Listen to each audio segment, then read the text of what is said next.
بسم اللہ الرحمن الرحیم۔ میری عزیز بہنوں، بیٹیوں اور بھائیوں، میں بیوی کے حقوق بیان کر رہا ہوں۔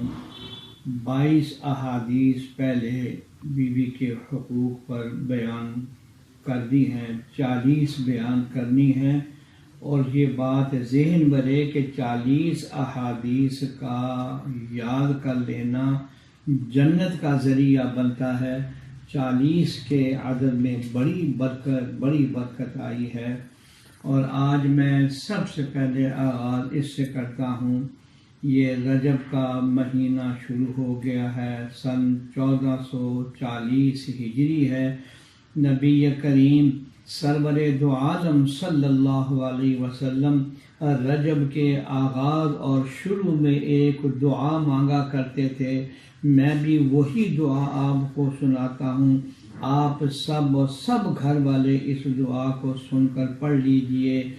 دعا کے کلمات یہ ہیں: اللہم بارک لنا فی رجب و شعبان وبلغنا رمضان۔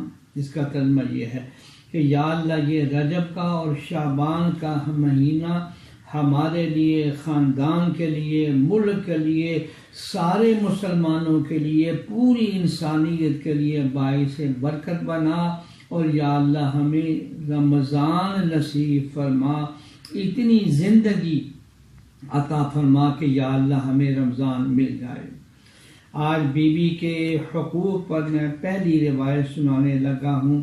نبی کریم سرور دو عالم صلی اللہ علیہ وسلم نے فرمایا، جو شخص اپنی بیوی کی بد اخلاقی پر صبر کرے تو اسے حضرت ایوب کو ان کی بیماری ملنے والا اجر کے بقدر ثواب ملے گا، اور عورت اپنے خامد کی بدخلقی پر صبر کرے تو اسے حضرت آسیہ جو فرعون کی بیوی تھی ان کے اجر و ثواب کے بقدر ثواب ملے گا۔ ذرا سا میری بہنوں، بیٹیوں اور بھائیوں تصور کر لیں کہ ذرا سا حوصلہ اور صبر کرنے پر جناب رسول اللہ صلی اللہ علیہ وسلم کتنی بشارت فرما رہے ہیں۔ اللہ ہمیں عمل کرنے کی توفیق عطا فرمائے، آمین یا رب العالمین۔ درس قرآن www.darsequran.com